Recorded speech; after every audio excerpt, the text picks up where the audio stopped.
私は1週間前に死にかけた。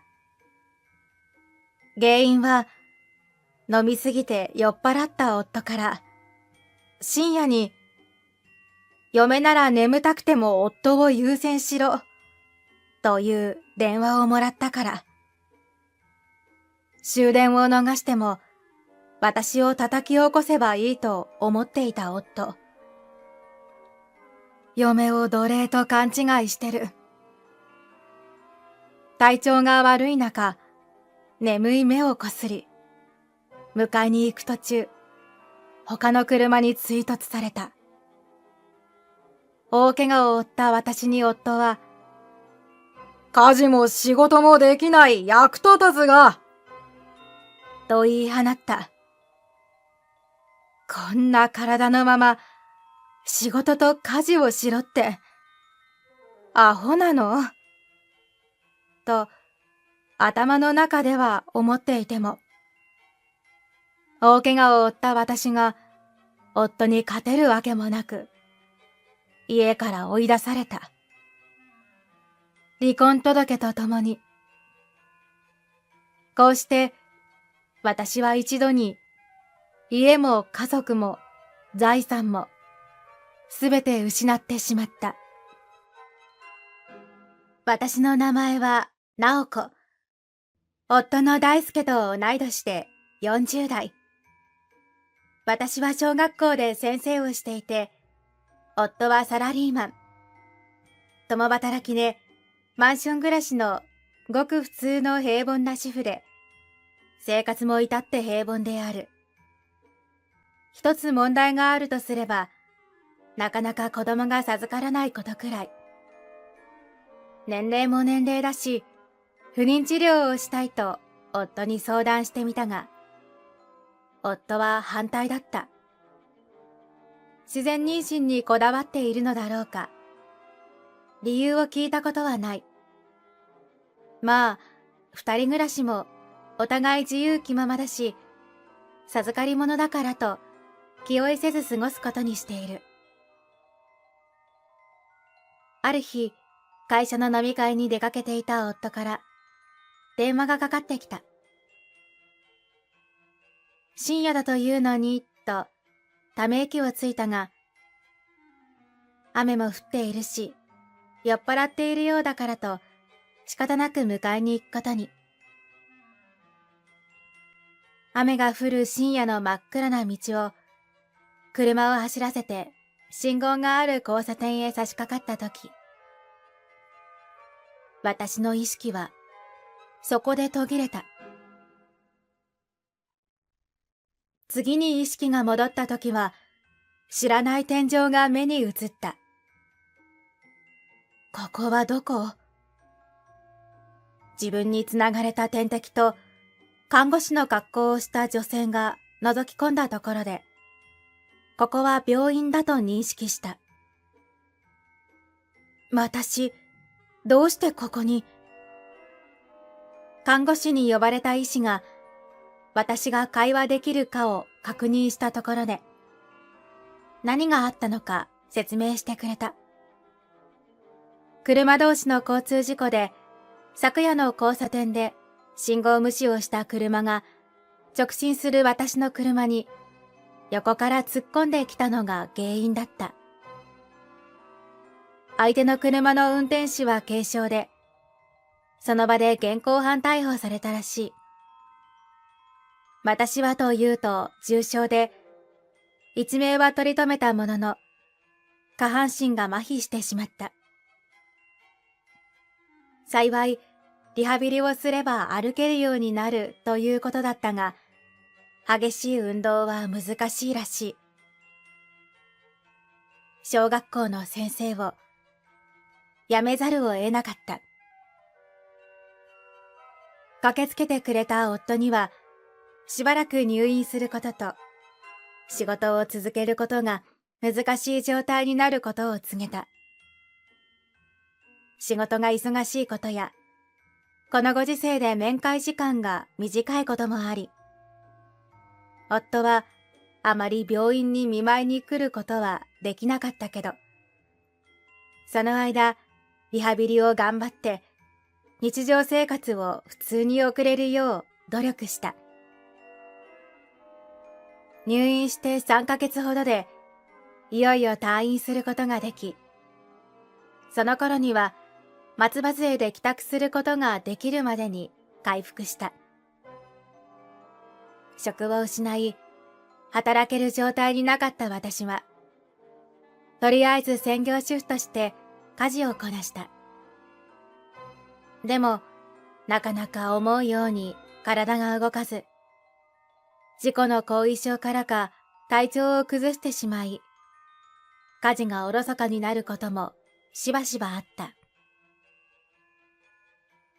そして、そのせいか、夫の機嫌も悪くなっていく一方、私の収入もなくなって、収入は夫一人が頼りだし、家事もままならないから足を引っ張ってるみたいで申し訳ないなーって最初は思ってた。でも私への当たりがだんだん強くなっていくにつれて、私もだんだんイライラし始めた。ねえ、部屋が散らかってたり、洗濯ができてなくて申し訳ないとは思うけど、その不機嫌やめてよ。うるせえな。金も稼げない。家事もできないお前は、ただのお荷物なんだよ。この役立たずが。ソファーに脱いだ背広を叩きつけながら、夫の罵倒は続いた。私は何も言えなかった。ただ、黙って立ち尽くしている私に、夫は溜まっていた文句をぶちまけている。それを聞いているうちに、だんだんと冷静になってきて、その後怒りがこみ上げた。そして、日頃思っていたことを言ってしまった。あんたがあの日、終電を逃さなかったら、私は事故に遭うことはなかった。こんな体になったのは、あんたのせいよ。夫は言われて少し固まったが、低い声で冷静に言った。お前とは離婚だ。え？お前とは離婚だ。今すぐ出て行け。こんな体で出て行けなんて、ひどすぎるわ。子供もできない。家事も仕事もできないやつ。家に置いて何になるんだよ。生産性のないお荷物は用済みだ。もっと何か方法があるかもって話し合ってくれると思ってた。でも、もう無理なのね。わかったわ。私はすぐに必要なものをリュックに入れ、その他は後で取りに来るからと松葉杖をついて家を出た。追いかけてきてくれるかもと何度も振り返る。だけど、夫は来ない。こんな体のまま、仕事も家事もままならない私を簡単に追い出すだなんて。いくらストレスが溜まっていたからとはいえ、ひどすぎる。夫にされたひどい仕打ちに対する悔しさと怒りをすべてリハビリと職探しにぶつけた。今日はリハビリの日。いつものように病院のリハビリへ向かった。こんにちはと言いながらドアを開けると、リハビリ室で誰かが暴れている。少女だった。10歳くらいだろうか。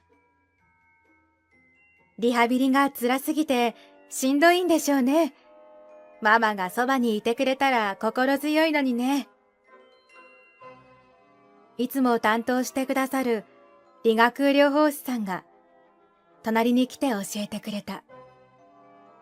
少女の両親は離婚し、母親は少女を置いて出て行ってしまったのだとか。大好きだったママが自分を置いていった悲しみや、リハビリの痛みに耐える苦しみと、少女は一人で戦っていた。母親が出て行ってからは、より一層暴れて叫ぶようになり、看護師たちも手がつけられなくなっていた。あの子と少しお話しさせてくれませんか？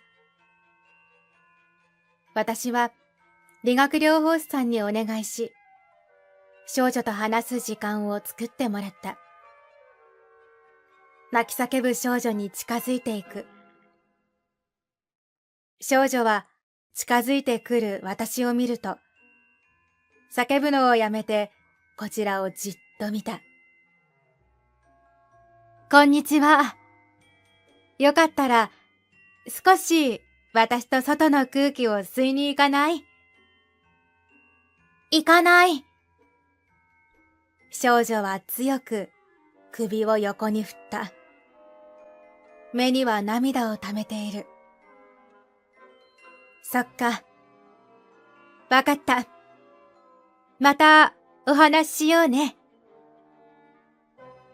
私はにっこり微笑んで、今日のところは引き下がった。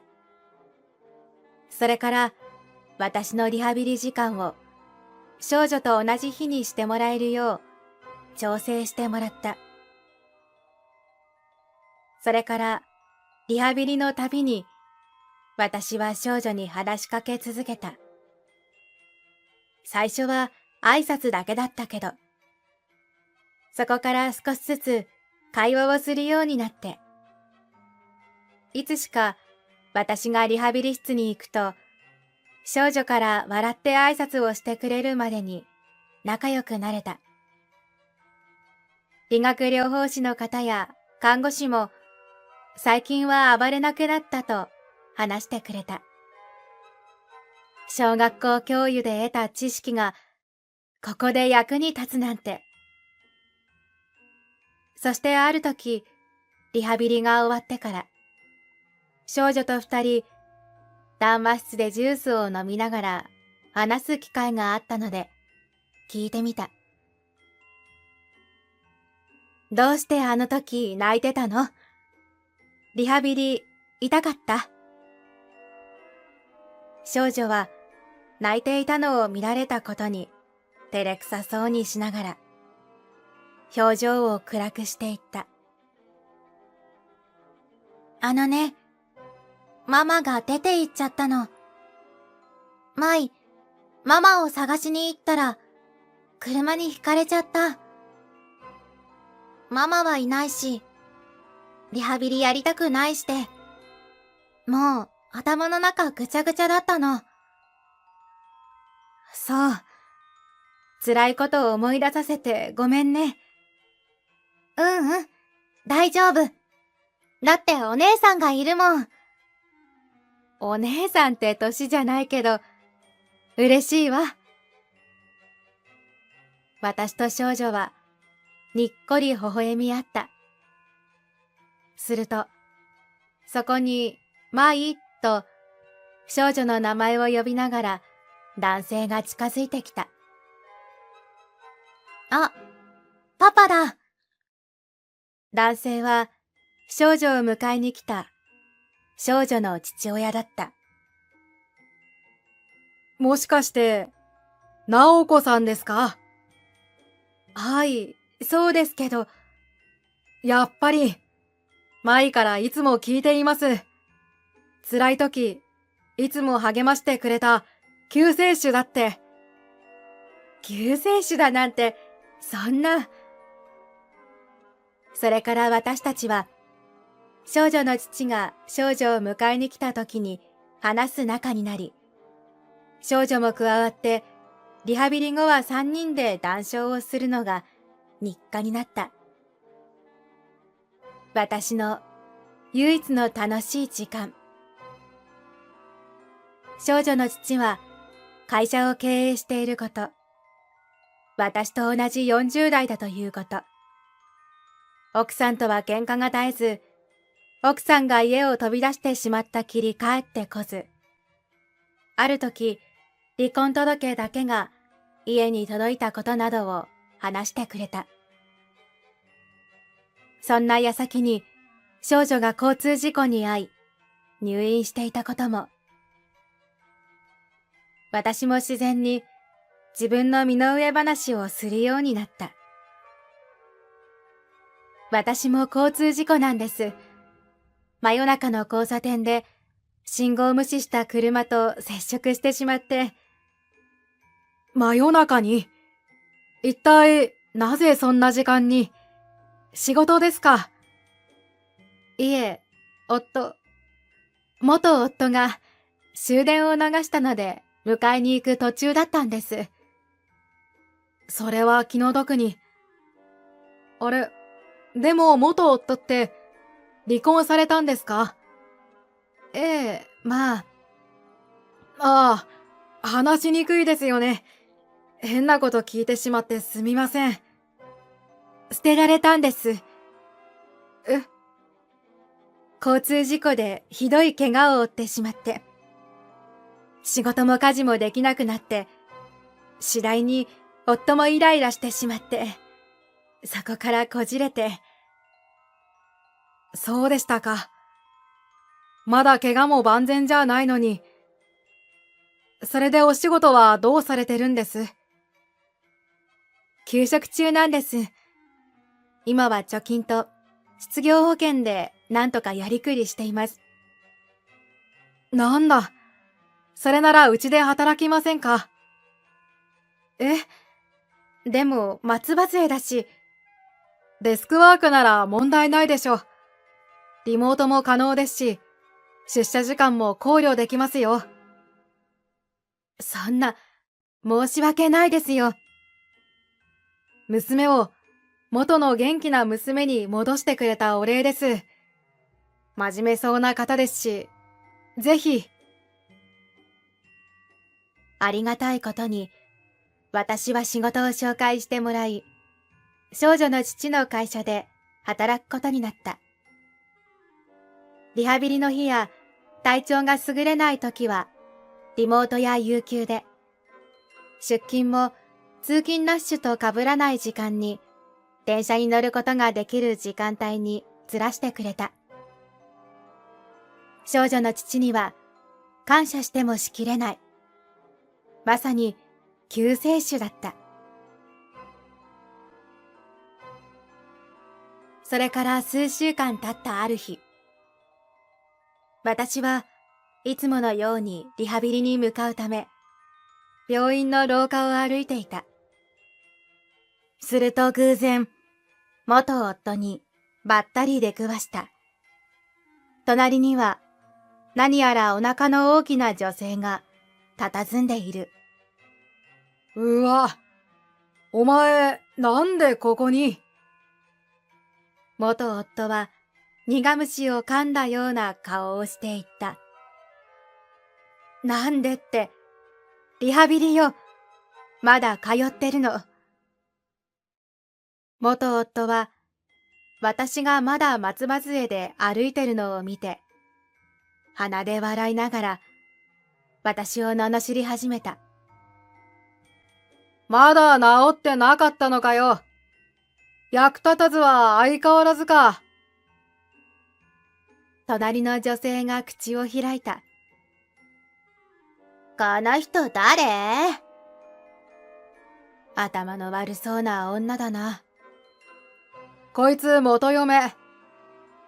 お前、そんなんでまともな仕事にもつけてないんだろ。まだ独り身か。そういうあなたは、離婚して1ヶ月しか経ってないのに、随分とお腹の大きな女性と一緒にいるのね。元夫は悪びれることもなく、平気な顔をしていった。おいおい、今大事な時期なんだから、争いとかやめてくれよ。俺たちの大事な赤ちゃんが、こいつの腹ん中にいるんだから。あなたの子なの？そうだよ。お前とは全然できなかった大事な子供が、愛花のお腹にいるんだからな。時系列おかしくない？私と離婚してまだ1ヶ月くらいしか経ってないわよね。まさか不倫してたの？もう離婚してんだから関係ねえだろ。赤ん坊ができなかったのがそんなに悔しいのか？そんなわけないじゃない。だって原因は…いえ、なんでもないわ。それより私、あなたと隣の女性の両者ともに慰謝料を請求するわよ。不倫してたんだから。はあ、離婚したんだから、今さら慰謝料なんて取れないだろうがよ。何言ってんだお前。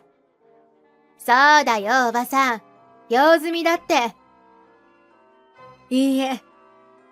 離婚した原因が私でなく、不倫が原因だって分かった以上、追及させてもらうわよ。